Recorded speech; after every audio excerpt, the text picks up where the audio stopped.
Hello, my name is Michael Garrick, and this is PoppinCulture. My guest today is the hilarious TLink. If he's in your city, please go see him. Very funny brother. Thank you so much, man. No problem, bro. Anytime, Uh, anytime. all right. We'll be reviewing the Wonder Years reboot, episode one. I was super excited for this series, man. I found out about it because of Grant Sheffield, comedian in New York. You know Grant. He Yeah. posted it on his story maybe 3 months ago, and ever since then, I was like, I can't wait for this to come out. Has a great cast, uh, great narrator. They and more importantly, just knowing that I loved the Wonder Years growing up. I definitely wanted to see it from a black point of view. Also, not the same time period, but close enough. It's not really. I think it's only a decade, no, 2 decades from the first one. The first one set in Mhm. 1960s, I believe, and this one is set in 19. Oh, I'm sorry. I said Uh, 68. yeah. So late 60s. I'm sorry, just a few years. So Mhm. it just shows the two different. I mean, same decade, but just a little further. But yeah, I was excited for it. Were you excited for it? Yeah, I was, man, I didn't find out until late as well. I think I might have shared that with you. When I saw the commercial, I was like, shut your mouth. And so I didn't do a whole lot of research when I found out about it because it literally was coming on a couple of days, maybe a week later. And so when I found out Don Cheadle was doing the background voice and all of that, man, I was super excited for it, man. I was super stoked. And then I saw that Lee Daniels was part of the writing crew, and I was like, okay, so it should be well produced and well thought out. Yes, yes. Um, do you just starting out the gate? Do you believe Don Cheadle was the right person? Yeah, I mean, he's kind of been a voice of our generation for that type of narrative. I mean, we couldn't have gone with Morgan Freeman No. because he probably narrated the slavery, but yeah, Don was probably the best choice. I think it could have gone a couple of different people, but I think Don, his animation and he just he does well with people. Like everybody likes him. You know what I'm saying? And he's such a good actor that I think he could embody, that time period. I think that was a good choice. Yes, and I did the math. So they said he started at 12, and today is 2021. So this character in present time is 65, and thanks to Kevin Hart, we know that Don Cheadle's 61. So we know that Don Cheadle technically isn't that far from the adult character's age. Huh? Damn. Yes, yes, Damn. It will forever be one of the funniest clips ever. yes. I I'm glad I pulled back. I have definitely ran into that a few times during the podcast. You just hear like, oh, okay. Um, What? No, you pull back for them, but you get me every chance you get, every opportunity an old joke comes about. I get it. Might we not know be a it. damn, but Yeah, we know each other in real life. I don't know how close Don Cheadle and Kevin Hart may be. they're good friends. They're really Okay, close. Yeah, they're really close friends. So nice, yeah, he nice. talked about it on his podcast, on his the Daily Show. I mean, the show that he does with the Plastic Cup Boys every week. Like he talks about him and Don and how close they are. So yeah, they're really good friends. So Nice. Good. That's good. that He makes okay. it Yeah. that The makes fact it that you even. have to keep talking about, yeah, the fact that this is gonna come up over and over again. Um, but the reason why I feel like, and this, they have a lucky charm, and the lucky charm is Dual Hill. I'm probably pronouncing this Yeah, wrong. yeah. He plays Bill Williams. He plays the dad, and I this know. guy's. I love his wife. But go ahead. Yeah. Oh yeah, true that. Uh, uh, but he's just a good luck charm. I haven't seen anything he's been in that doesn't last 4 seasons. He's one of those underrated actors, I would say. I don't think he gets enough credit for the things that he's been in and his longevity for acting as well. Maybe because he hadn't been in a whole lot of movies per se, but he's been in a lot of series that really were really good. I mean, I loved him in Ballers. I think he was a good character in Ballers, and I was a little disappointed, like I said, because when I had a crush on his wife, and then I found out they were married, and I was like, oh, this is some old bull chicken. But But yeah, and he played that character to a T, Yeah, the coolness and calmness. I mean, it was hilarious. Like I loved how when he threw that fire on, he's like, stay calm, be cool, like be cool. I was like, okay, this is hilarious. This is funny. yes, yes. Um, so the episode is it has also, which I'm glad they don't do too much of, but they also do. I'm wording it wrong. Hopefully you understand what I'm saying. It's the lighting. They use a Mhm. lighting that makes it like, and of course, neither one of us were alive at this point, but like in real life, there's no such way that like life had different lighting. But whenever you go back in Mhm. time, they have Yeah, like yeah. special lighting. Do you think that helps or hurts the show? I think it helps. It gives it a nostalgic feeling. Because we got to think like for that time period, you are right there in the cusp of that 40 to 65-year-old range, because that's going to be Mm, the bulk of your audience, and they want to relive that moment every chance they get. Like that's why a lot of history movies are so popular, because people want to relive situations and see it through the lens of somebody else. So I think having that lighting and the choice for fashion and all of that, a lot of that makes a lot of difference on how um people, I would say my age, because that's 70, 68. I was born in 74, so I ain't too far away from that time period. Obviously, there are a lot of things that happen in between 68 and 74, but and until the point I can remember, I actually figure out what was going on in life. But at the same token, like I can see my sister was born at that time. Like um I can feel some of the things that happened, because I was a product of that generation, okay, okay. I can coming up. definitely. Nice, nice. Um, this show, like out the gate, just in the first maybe 7 minutes, it really shows that like they're not copying the same Wonder Years. Like, of course, being black, they can't tackle the same issues or some issues that can never be tackled on the original, of Mhm, course. But with the older sister in the original, they had the older brother went to war. mhm, And of course, what happens to him, what happened to him. I like the fact that they show with the older sister, she's a part of the Black Panther Party. mhm. And I think that Yeah, was really cool for them to not follow the same thing as, let's just say, they went to war. yeah, and they do have a older brother in the household as well, who's at war. That's right. I Uh, apologize. That's right. Yes. we don't. Yeah, they don't. We just didn't see him that time, because he made a mention of while he's away. Was the Yep. terminology that was used, and that was a terminology that was used in our family too. Um, when anybody was to go overseas, and so that was a thing when I was younger as well. I remember vaguely, very vaguely, I had an uncle that spent most of his life in the military, and that was the term that they used. And when he got back, I was probably about 4 or 5 when he got out of the military, but he was in Vietnam for a long period, but then he was hospitalized for Mhm. psychological issues as a result of what he experienced in Vietnam. And then when he got out of the military in general, he got released from the hospital. So by the time I met him, I was about 4 or 5 years old, and he was one of the funnest uncles in the world, only because he him and I had a lot in common. At 5 years old, he would play with me like none other, but he had a lot of stuff going on as a result. And so I just remember conversations vaguely with my mom, and my other uncles talking, and them saying stuff like he was away, and that's a black terminology. So I like the way that they kind of highlighted that. Yeah, my uncle, they went to war.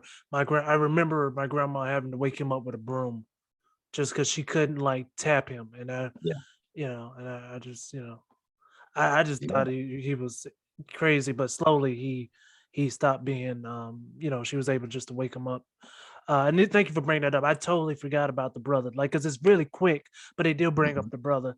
Um, but for one last thing I want to say about the sister, the introduction to her, just making out with her boyfriend, then the picture of her holding the gun. Um, do you think they could have pulled back, or do you like that they're showing like, no, this person is really dedicated to the Black Panther Party and the shirt, of course. Yeah, I love it. I think that people are now starting to understand what the Black Panther Party really meant, because all before it's had, it's been sore a sour taste in America's mouth, because they thought that it was the revolution was something totally different, when in actuality the Black Panther Party was really a service that started all about service. And the militant aspect of things had nothing to do with them claiming war on white people. It had more to do with them protecting what was theirs and what was ours as Black people. So I think having more of that dialogue is going to help, America get past, their thought process on how Black people at that time, tried to represent themselves. You know, I think that was good. I'm glad that they didn't pull back from it. Nice, nice. Um, and then the character itself, the kid, which I think he's the best choice for it. Amari O'Neil. Um, Mhm. can't can't say anything. I'm sorry. I apologize. Elisha Williams. That's the name of the kid that plays the main character. Elisha Williams. I think he knocks it out of the park. Like he. I mean, and he looks younger than 12 too, so that made it kind of more realistic too, because it's not like he's like he can still, if he's younger, he can still grow into the character more. Yeah, I think that he was perfect for that. And you don't really know who's perfect for it until you see it play out. But he has that look of what they're trying to portray him as, like his quote unquote moniker is "I'm the Great Uniter," Yes. and that's going to be hilarious because he looks like one of those kids that, hey, let's not fight, let's do that. Listen, that was me when I was a kid, so that's why I like it already. I mean, because I was always trying to be the bridge between, hey, let's not fight because I like Michael. Like, I want to play with Timmy. Like, we don't need to beat him up, but my cousin was like, nah, let's beat that motherfucker up. So, yeah, it's going to be interesting, man. It's definitely going to be interesting. And you can already see the dynamics playing out just in the first episode. So I love it. Nice, nice. Ladies and gentlemen, Nestor Vasquez just joined the conversation. What's good? That's good, buddy. So we were talking about the kid in the show. Now, just to pick you up, why do you think this? We both agree that the kid is a great actor. What did you think about him? Came from who? The show. What show? Oh, okay. He's just on here just to be on here. Oh, okay. This is about a specific show, right? What show? The show I actually reviewed the Wonder Years. Oh, I thought you said this is the podcast. No, my bad. I didn't know about this. Nah, Fine. nah, it's podcast tomorrow, buddy. Oh, Uh, this all right, this big. this is All right. weird. Yeah, man. Well, I'll talk to you in a little bit. All right. Bye. Uh, He forgot the assignment. What the hell? I don't know. Okay. Sorry about that, guys. Okay, that was weird. Sorry about that. Um, I don't know what just happened. Uh, so the father being a musician, and I know you said you being a musician. Um, do you think that is something that they're going to build on, or should build on, or do you think that's kind of just an easy way of saying, okay, this is why he's always at home, or this? I'm not saying this is why he's always at home, but it gives more of a presence than, like, let's say he was a janitor. Um, I think that it's good because it paints them in kind of a middle class society for African Americans. So I think that's good. I'm not sure, because what I'm getting from it at this point is that from in that time period, music was so important to that time. So you're looking at Marvin Gaye being the voice of that generation, Jimi Hendrix, Bob Marley, some very, very influential music came out of that time period, and by his father being somewhat of a musician and you know, playing jazz funk and whatever else that he was playing, and being an instructor, music instructor by day. I think that's going to lead a lot of I think it's going to lead into a lot of the different genres of music that actually shaped that time. So a lot of the subject matter probably is going to be based around the music that was out. So I think having that father in that role is going to be very pivotal going forward. You know, especially with the relationship. Yes, yes. Um, the scene in school, because it, like I say, it has a lot of like lines that I hope everybody gets, but I think mostly, and I'm not saying this is a show anybody can watch, but I do like they do have lines that like really, as a black person, when you hear it, I completely know what it means. You know, I feel it. Like Mhm. even the teacher line where the white teacher is like, "You need to follow these three black people because they have futures," and it's just like, is that racist? That Like it, is incredibly racist, but yeah. yeah, Yeah. I mean, you don't know that because people are conditioned to believe that that kind of language is okay. You know, I had a teacher when I was in ninth grade call out my name, and I raised my hand, and she's like, "Are you sure you're in the right class? Because my name is not a prototypical black name." So, you know, when she said, you know, my first name is Herbert, for those that don't know, that sucks. I don't know how you can look at a baby and name him Herbert. But my middle name is Travis and my last name is Lincoln. So it's not a prototypical black name for the most part. So when you read it on paper, she wasn't assuming that she was going to have a black man raise his hand. So a black guy raise his hand. So when I did, she was just like, "Are you sure you're in the right class? Like, did you not read my name?" like, what part of that don't you like? What do you mean by that? Obviously, she meant that now that she recognizes the black guy, that I shouldn't have been in the AP course. So um, I grew up listening to stuff like that. Um, I know a lot of white people would tell me all the time that, you know, I don't speak like I'm a black person, or that for whatever reason, you know, I'm not like them. That kind of language is, as definitely as I got older, I realized how racist that really is. Like, this is what you think of my people, you know, that you can, you know, basically put us in different levels, you know, of blackness and closer to whatever your level of whiteness might be. yes. It's even worse when black people tell you. It's just like, come on, bro. Oh yeah. Like, Yeah, when he was like, "Oh, why are you trying to sound white?" What? it's That's yeah, yes. yeah. Especially since COVID, man. COVID's changed my whole viewpoint of everything. I feel like my great grandparents just be like, look, I ain't much for you niggas to talk like this. All right, that's too okay. Like y'all ain't learned yet. Like, what is Yeah. going on? Yeah, I Yeah. almost caught COVID trying to march for and yeah. But you brought up earlier, and which I thought was the only part of fiction in this. Like, it's, you know, of course they probably have liberties, but the biggest part of this episode I feel like was fiction is his parents letting him talk back and then asking other questions. Like I couldn't Yeah. imagine having a second question after are you talking back? Like that's a statement, not a question. Yeah, we didn't have that luxury. Like that is something that's different. I don't, yeah, I don't know. I'll see how this plays out. But my mama was Miss Pat. So you know, when I listen to Miss Pat, I hear my mama all over again. So I'm like listening to this, people having civil liberties in their household. Like that is not how I was raised No, at all. I couldn't question nothing. No question. You can't, you don't have no questions when you were a kid. yeah, You know, because I said so was the only answer that you ever needed to hear. Didn't especially matter in what the question.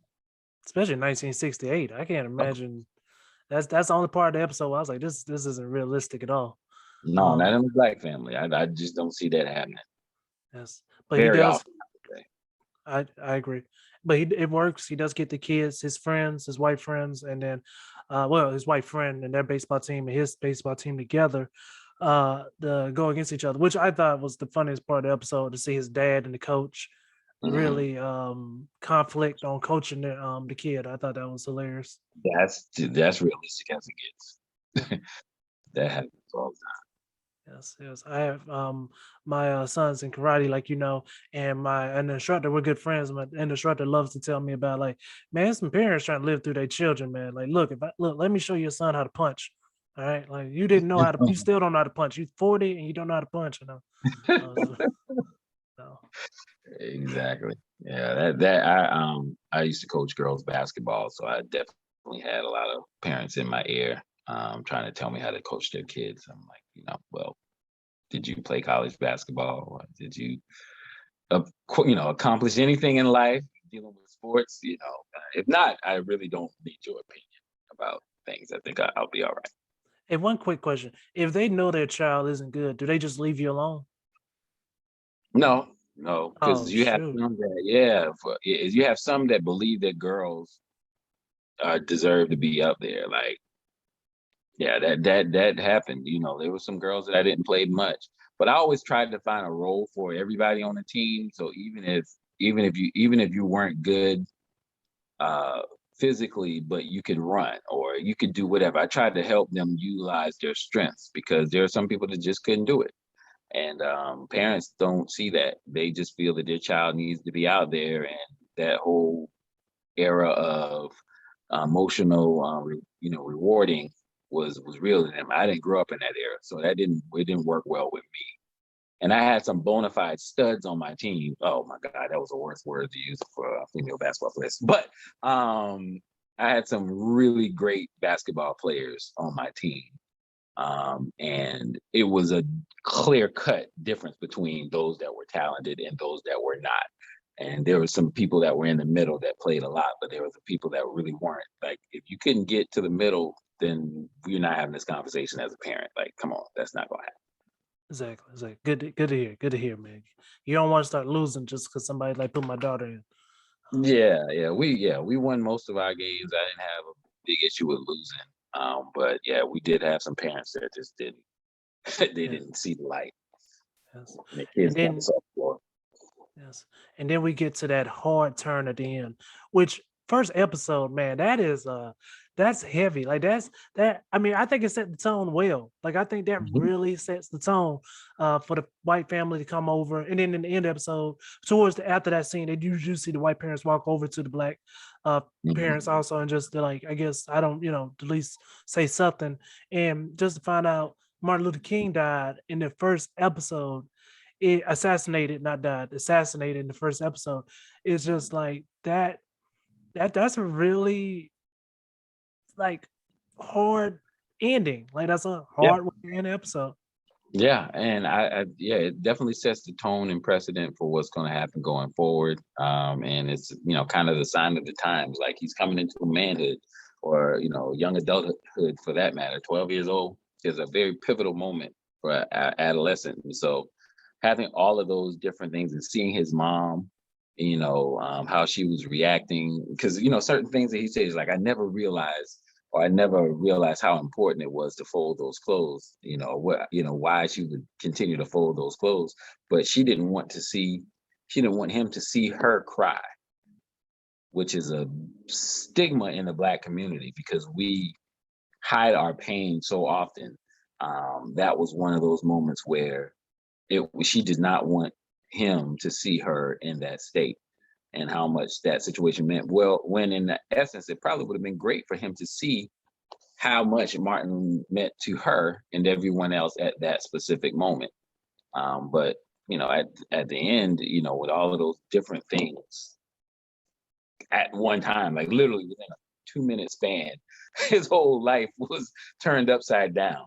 It was definitely a good ending to set the precedent for the other episodes to come. So Yes. And just to say one thing before we get to the actual last twist of the episode, uh I really think that he did not understand why people were crying. Like at 12, I get it, but even when my great grandmother died at 12, I mean, at a young age, I think I was a 7 or 8, it didn't really hit me the same. It didn't really, at a young age, death doesn't hit you the same.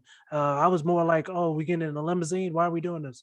And okay, not funny. But I was agreeing, so but that's fucked up. I get it. I agree. So, but just to see like I don't understand why everybody's so sad. I thought that was a good point instead of making him overly sad, and then it just doesn't seem real. And then go back to the only other end of the episode that was unrealistic is him being out straight past the street lights. Like I just didn't Riding get his it. bicycle. Yeah, Like, man, yeah, that I didn't even think about that, but yeah, that never happened. yeah, And I grew up on a street where everyone on my street was family. So I still couldn't do that, you know. I mean, I either had to stay where I was so that my mama knew that I stayed in that at a family member's house, or I had to get my behind home. I had to get my ass in the house. Like there was no in between. Like I'm gonna go home, eat my dinner, see Martin Luther King get assassinated, have them talk about then leave the house at night and ride my bicycle, you know, where there were other kids out too. yeah. So It's just, and then get to the last twist where his best friend is kissing the girl that he wants to date. And then like comparing the pain, like, all right, this hurts the same. Like I mhm. get it now. And I was like, okay, that's a Yeah, good ending. yeah, that's young adulthood. Like the things that we trivialize, the feelings that we may trivialize. Now looking back at it, that level of pain was the equivalent of Martin Luther King being assassinated. Like his heart was assassinated. Like it was like, okay, Martin died. My mom's upset. My best friend just kissed a girl I'm gonna marry. I'm in love with. My world is crushed, and I don't know why they're crying, but my world is Yeah. crushed. Like. Yeah. I'm throwing bricks at buildings. I don't care. Yeah, like this is pain. This is why my mama should have been crying. Like Yeah. this is Yes. extreme pain. Yes. But yeah, And that was a rough situation, man. very much. I think I said this to you earlier, and I wanted to get your opinion on it. Does this feel like the Wonder Years, or does this feel like Everybody Hates Chris? It's a little mixture of both. Mostly everybody hates Chris, I would say. The writing seems to be reminiscent of everybody hates Chris, but I think the way that the story will be told will be more like the Wonder Years in a sense. But yeah, it was a little mixture of both. It wasn't everybody hates Chris. That was hilarious. Like there were laugh out loud situations pretty much throughout the entire show every night. This looks like it's going to be something where you're just going to go through the motions and like the storyline, some smiles, some giggles, and some grins. May not be a whole lot of laugh out loud funny. Um, you know, so I think that would be probably more reminiscent of the Wonder Years. But but yeah, and then this is the thing, the oxymoron of the Wonder Years in a black family in the 60s. That is that to me is a parallel that's worth discussing. Like, did we have Wonder Years in the 60s? Was it wonderful? How could it have been? Like, Yeah, yeah. It's not going to be too many vacation episodes in this series. nah. Well, I mean, they're trying to make it, you know, I guess with a middle class family, he might have that opportunity that a lot of, you know, if it was an inner city kid, then it'd probably be a little different. But and that would make it definitely, if they were poor, it would definitely make it more like Everybody Hates Chris. No, yeah, true. Well, we already had that. We had Good Times, and that's a good oxymoron. That's Yeah, that was, yeah, good times. Yeah. okay. And this is gonna sound dirty, and I know it's gonna sound horrible, but let's be realistic. We're both black men. How long before the fathers dies? I'm gonna give him a couple of years before he dies. I think they're gonna keep him for a little while. I think if anyone passes away first, it'll probably be the brother in the Oh yeah, war. yeah, oh yeah. Yeah. Yeah, I hope they don't copy, but yeah, that would be not the easiest death. Yeah, it would be the easiest death. It would be Yeah. yeah, never had to cast them either. Like I mean, what Yeah. they would probably do something, but you know. Yeah. So So I one to definitely think that would be the first one to go. But the father, I think he's gonna last a couple of years. okay, okay, yeah. All right, 1 through 5. What would you give this episode? I'll give it about a 4. Give it about a 4. I think there was some points missed, but um, all in all, I think the ending made up for some of the slower parts in the beginning. Because now you recognize, okay, yeah, adolescence is a bitch. like you know, like God, man, when you see your friend kissing a girl you want to talk to because you too slow to say anything, it happens, man. I told you, I said that happened to me, you know. Shit, it happened to me on prom night, so I was well above that age.